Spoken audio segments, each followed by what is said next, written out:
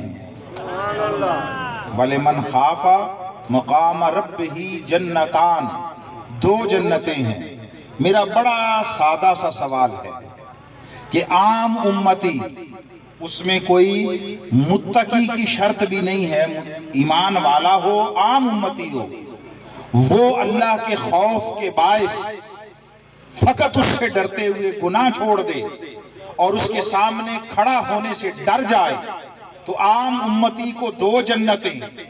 مصطفیٰ جو صاحب رسالت بھی ہیں اور اللہ کے محبوب بھی ہیں، ان کا بیٹا فوت ہو جائے، کافر تانا دیں، اس تانے کے رد کے لیے، کافروں کو خاموش کروانے کے لیے، اپنے محبوب کی دل جوئی کے لیے، انا، ہم کے ذریعے محل احسان پر، یعنی احسان جتلاتے ہوئے اپنے محبوب کو عطا کرنے کی بات آئے تو جنت کا ایک چھوٹا سا ٹکڑا حوض کوثر عطا کرے گا،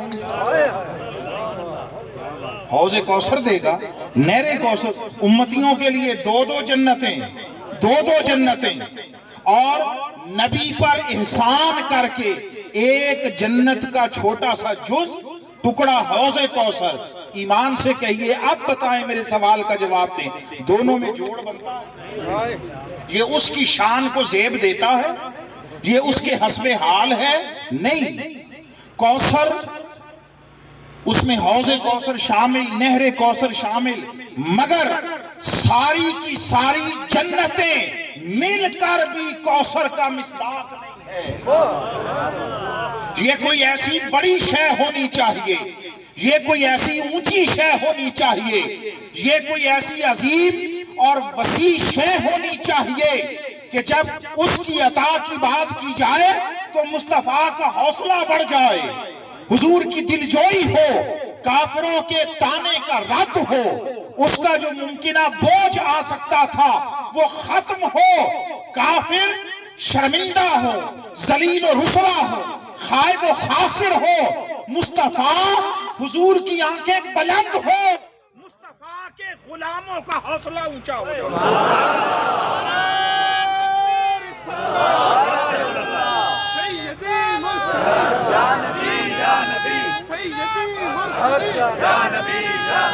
غلام ہے، غلام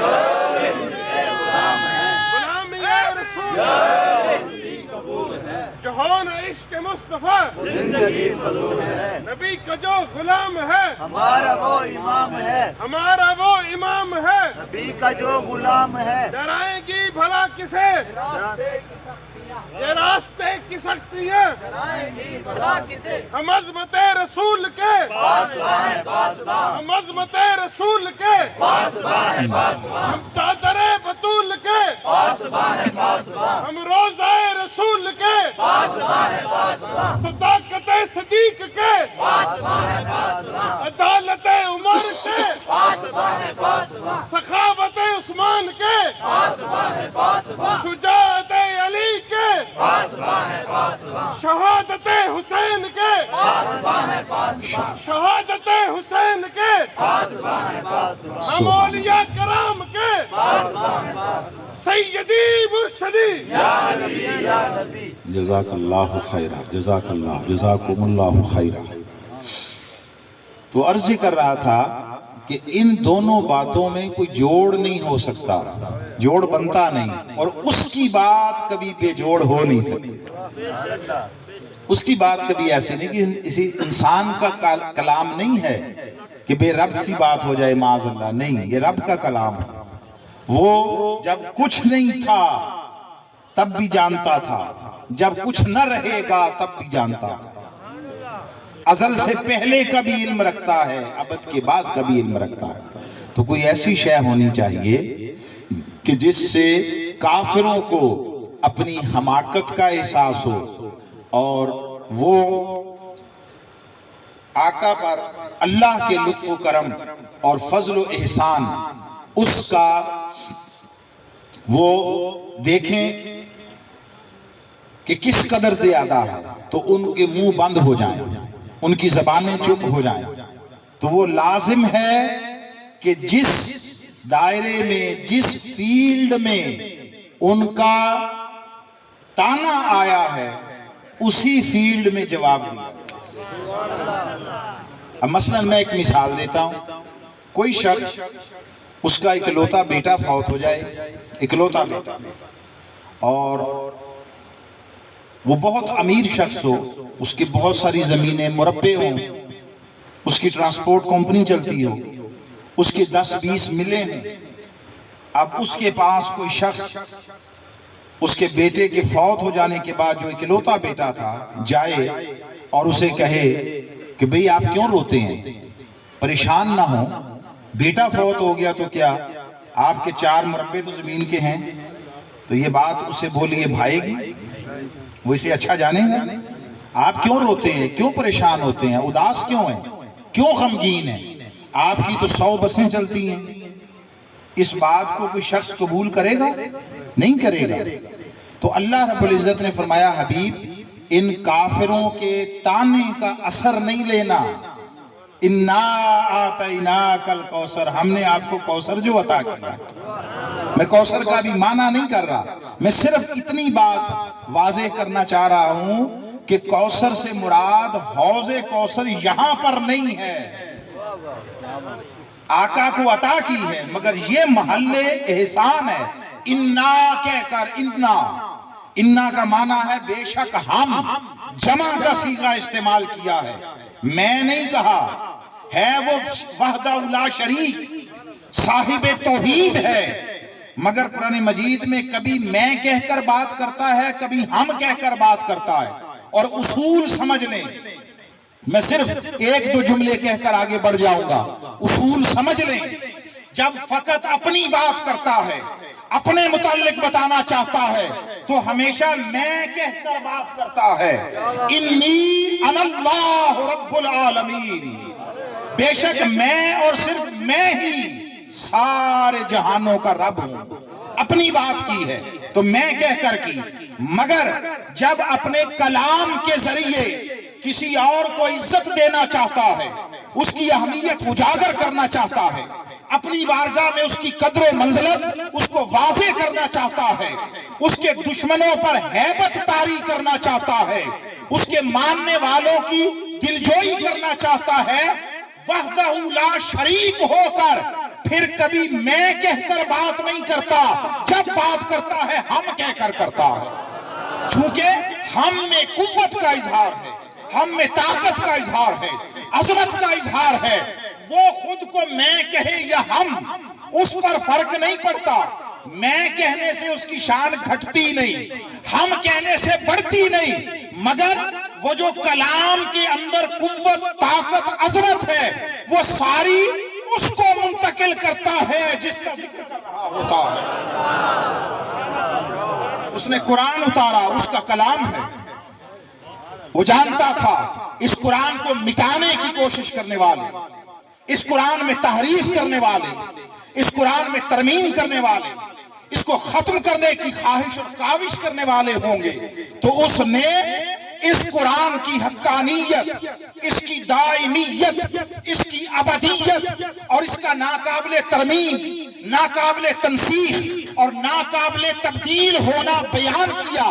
اور دشمنان قرآن پر ہیبت طاری کرنے کے لیے اعلان فرمایا اِنَّا نَحْنُ نَزَّلْنَا الذِّكْرَ وَإِنَّا لَهُ لَحَافِظُونَ. فرمایا قرآن نازل کیا، نہیں فرمایا میں نے، فرمایا ہم نے قرآن نازل کیا، تاکہ دشمنان قرآن مرعوب ہو جائیں، ہیبت زدہ ہو جائیں، روب طاری ہو اور کوئی جرأت نہ کر سکے اس قرآن کی طرف انگلی اٹھانے. آپ سمجھے یہ بات؟ اب اس قاعدے کو مد نظر رکھ لے، از اول تا آخر الحمد سے والناس تک قرآن پڑھ لو، اس نے جب مصطفیٰ کی بات کی، جب مصطفیٰ کی عظمتوں کی بات کی، قدر و منزلت کی بات کی، پورے قرآن میں ایک مقام بھی نہیں جب اس نے میں کہہ کر بات کی ہو، جب بھی شان مصطفیٰ بیان کی ہے ہم کہہ کر بیان کی۔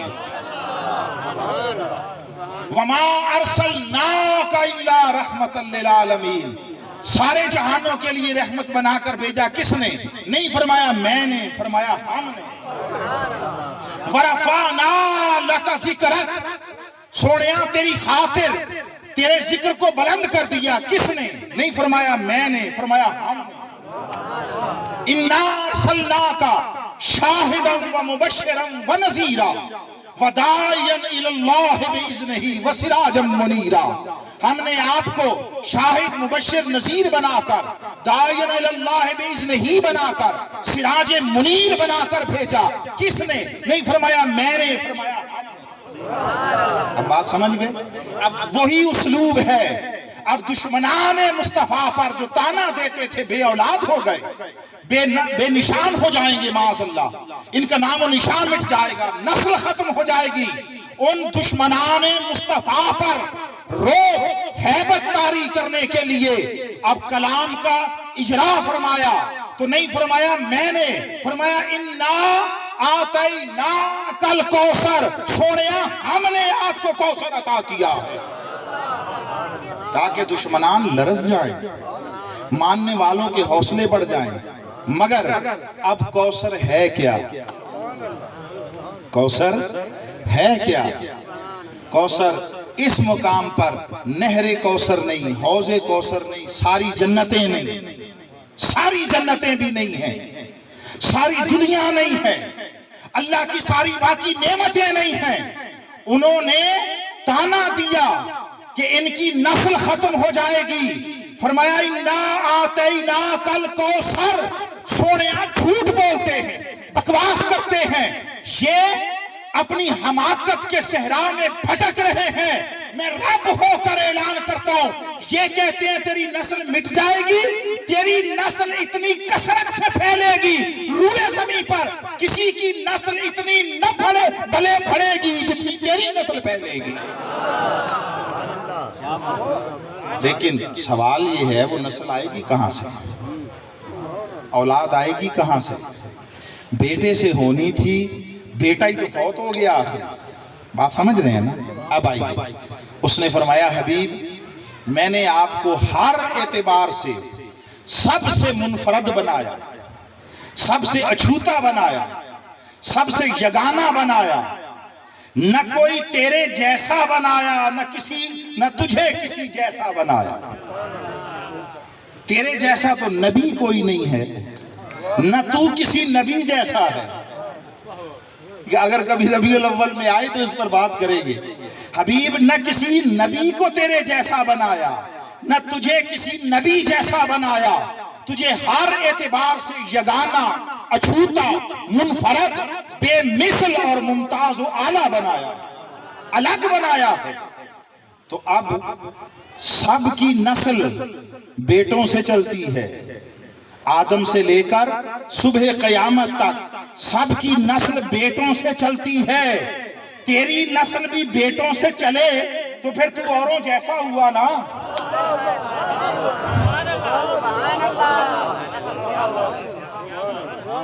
سب کی نسل بیٹوں سے چلتی ہے، تیری بھی بیٹے سے چلے، بیٹوں سے چلے تو پھر اوروں جیسا ہوا نا۔ تجھے تو سب سے جدا گانا رکھا ہے، تجھے سب سے یکتا و بے مثال بنایا ہے۔ آدم سے لے کر قیامت تک سب کی نسل بیٹوں سے چلی ہے، مگر اے یکتا و یگانہ محبوب تو واحد ہے جس کی نسل بیٹے سے نہیں بیٹی سے چلے گی۔ بیٹی سے چلے گی۔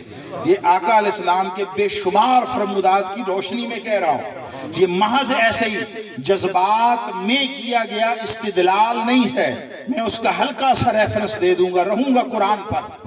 تو فرمایا حبیب تیری نسل بیٹی سے چلے گی، اب جوڑ رہا ہوں، اب کوثر کا معنی کرنے لگا ہوں۔ فرمایا حبیب یہ کہتے ہیں تیری نسل ختم ہو جائے گی، تو بے نام و نشاں ہو جائے گا، تیرے دین کا کوئی وارث نہ رہے گا۔ حبیب یہ جھوٹ بولتے ہیں، میں اعلان کرتا ہوں تیری نسل نہیں مٹے گی۔ کیوں؟ اِنَّا آتَيْنَاكَ الْكَوْثَرَ، ہم نے فروغ نسل کے لیے تجھے فاطمہ جو عطا کی ہے۔ مصداق کوثر وجود فاطمہ ہے، وجود فاطمہ ہے۔ سونیا تجھے ہم نے فاطمہ عطا کی ہے، تیری نسل کیسے مٹ جائے گی؟ تو کیسے بے نام و نشاں ہو جائے گا؟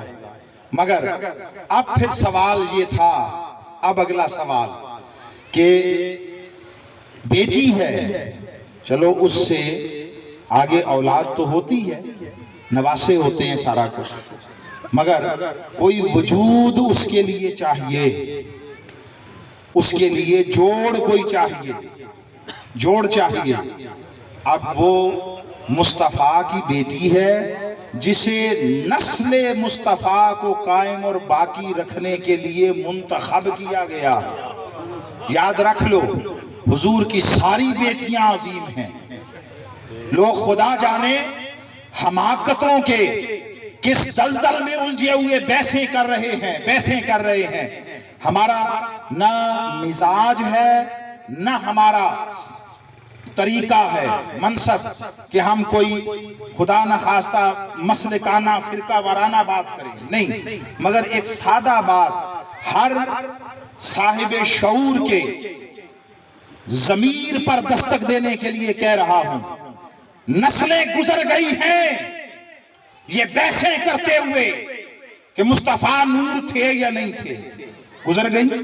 اس پر دنگے فساد، اس پر جھگڑے، اس پر قتل و مقاتلے، سب کچھ ہوتا رہا، اور ملا نے پیٹ کے دھندے کے لیے لوگوں کی اولادوں کو مروایا ہے۔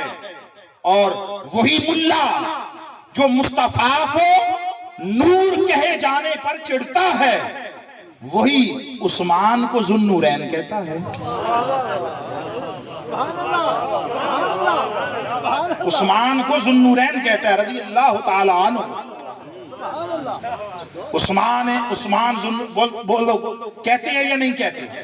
ببانگے دوہل کہتے ہیں، اور میں کوئی 2 مرتبہ کہے میں 100 مرتبہ کہتا ہوں، اس میں تو اختلاف کی گنجائش نہیں۔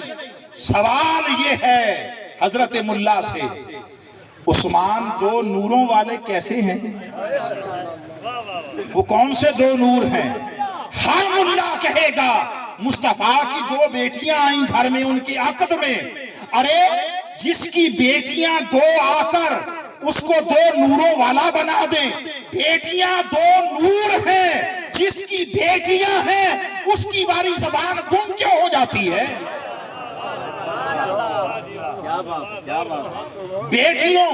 بیٹیوں کا شرف ہے کیا؟ یہی شرف ہے نا، مصطفیٰ کی بیٹیاں ہیں۔ کمال ہے مصطفیٰ کی بیٹیاں نور ہیں اور مصطفیٰ کے نور پر مناظرے ہیں۔ میں عمرے کے لیے گیا تو ایسے ہی وہ جبل نور جس پر وہ غار حرا ہے، ادھر چلے گئے، نیچے کھڑے تھے، ساتھ اہل خانہ خواتین بھی تھی، تو اوپر نہیں جا سکتے، تو نیچے کھڑے عقیدت و محبت سے دیکھ رہے، تو کسی نے کہا کیا ہے ادھر، اس میں کیا ہے، اوپر جانے کا کیا فائدہ؟ تو ہم نے ایسے ہی سادگی میں بھول پن میں پوچھا، میں نے کہا نہیں ہم دیکھ رہے ہیں یہ پہاڑ کون سا پہاڑ ہے؟ اس نے فوراً کہا جبل نور۔ جو لوگ عمرہ کر کے آئے ہیں واقف ہیں نا اس بات سے، مکہ میں کھڑے ہو کر کہیں پوچھو جبل نور کدھر ہے تو کوئی نہیں کہے گا کہ جبل نور نہیں ہے، ہر کوئی کہے گا وہ ہے جبل نور۔ تو ہم نے پوچھا اس پہاڑ کا نام کیا؟ کہا جبل نور۔ ہم نے پوچھا کیا ہوا، اس میں سے رات کو لائٹ نکلتی ہے، اس کے پتھروں سے روشنی نکلتی ہے؟ نہیں ایسا نہیں ہے۔ میں نے کہا پھر کیوں کہتے ہیں جبل نور؟ آپ کو نہیں پتا؟ میں نے کہا نہیں آپ فرما دیجیے، ہم تو اجمی لوگ، آپ عربی ہیں، دین یہاں سے نکلا ہے، پھوٹا ہے دین کا چشمہ، آپ فرما دیں، ہم تو دین کی خیرات لینا چاہتے ہیں۔ اس نے کہا یہاں پر وہ جو اوپر غار ہے اس میں رسول اللہ صلی اللہ علیہ وسلم بیٹھے تھے، تو قرآن کی پہلی وحی اتری تھی، یہاں سے نزول وحی کی ابتدا ہوئی تھی، اس لیے اسے جبل نور